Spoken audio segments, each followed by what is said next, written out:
سلام بچه ها، شبتون بخیر. امیدوارم حال همه شما خوب باشه و یه روز فوق‌العاده رو گذرونده باشید.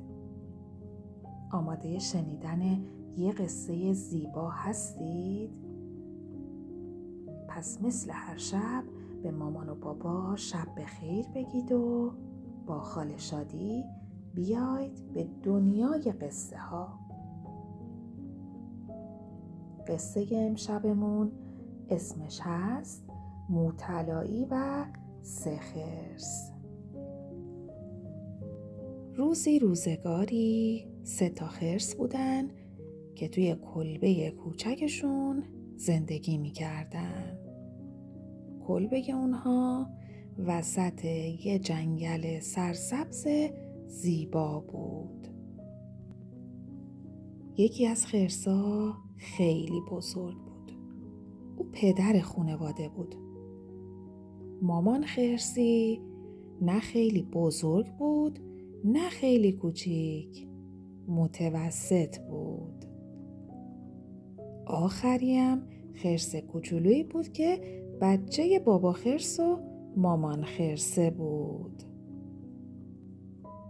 یه روز صبح مامان خرسه آش خوشمزه‌ای پخت و اونو توی 3 کاسه ریخت. بابا خرسه کاسه آش رو که دید گفت این آش خیلی داغه. بریم یکم پیاده روی کنیم و برگردیم تا سرد بشه و بعد صبحانه بخوریم. و بعد هر 3 از خونه خارج شدن. نزدیکی خونه خرسا دختر کوچولوی بامزه‌ای زندگی می‌کرد که اسمش موطلایی بود.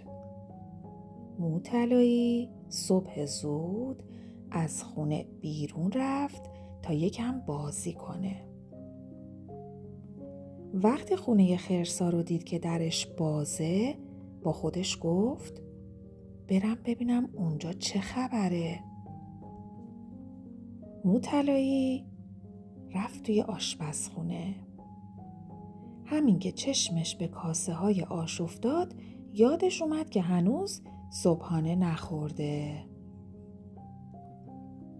موطلایی اول رفت سراغ کاسه بزرگی که مال بابا خرسه بود. آش داخل اون خیلی داغ بود. بعد رفت سراغ کاسه‌ای که متوسط بود و مال مامان خرسه بود. آش اونم هنوز یکم داغ بود.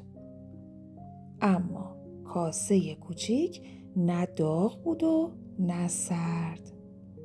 موطلایی نشست و آشی رو که مال خرس کوچولو بود خورد. بعد از صبحانه موطلایی خواست که کمی بشینه و خستگی بیرون کنه.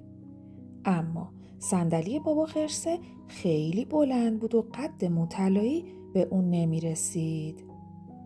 صندلی مامان خرسه نه بلند بود و نه کوتاه، ولی وقتی که موطلایی میخواست روی اون بشینه دید که خیلی سفته و از اون خوشش نیومد.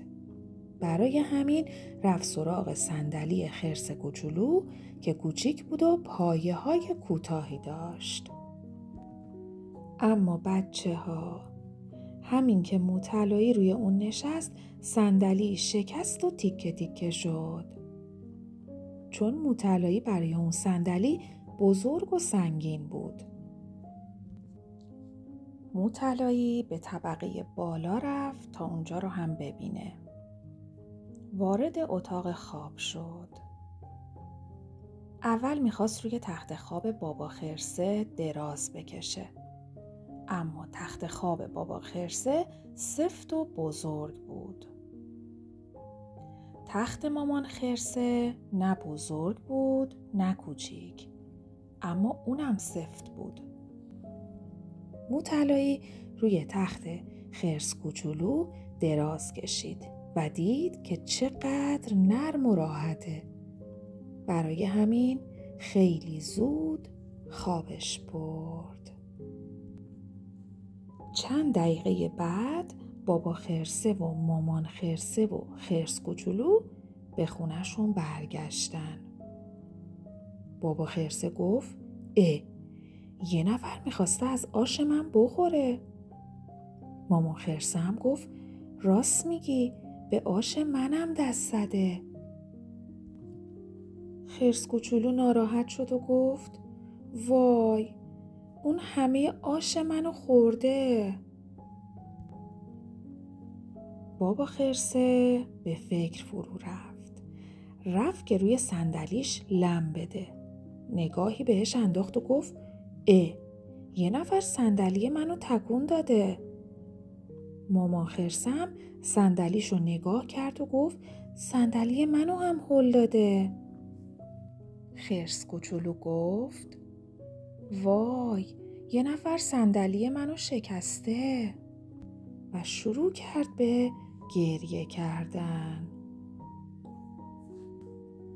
بابا خرسه و مامان خرسه و خرس کوچولو همه جای خونه رو گشتن تا ببینن چه کسی به خونه اونا اومده. وقتی رفتن طبقه بالا، بابا خرسه گفت یه نفر به تخت خواب من دست زده. مامان خرسه گفت یه نفر تخت خواب من رو هم به هم ریخته. خرس کوچولو گفت نگاه کنید، یه نفر روی تخت خواب من خوابیده. از سر و صدای خرس ها موطلایی از خواب پرید و همین که چشمش رو باز کرد صورت بزرگ و عصبانی بابا خرسه رو دید. اون با وحشت از تخت خواب پایین اومد. پله ها رو به پایین دوید و از خونه خرسا فرار کرد.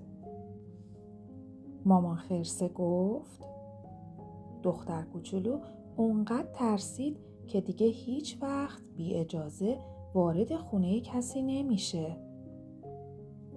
مامان خرسه درست میگفت بچه ها. موطلایی دیگه هیچ وقت بی اجازه به لوازم دیگران دست نزد. قصه امشبمون هم به پایان رسید. تا یه شب دیگه و یه قصه زیبای دیگه، خدا نگهدار و شبتون خوش.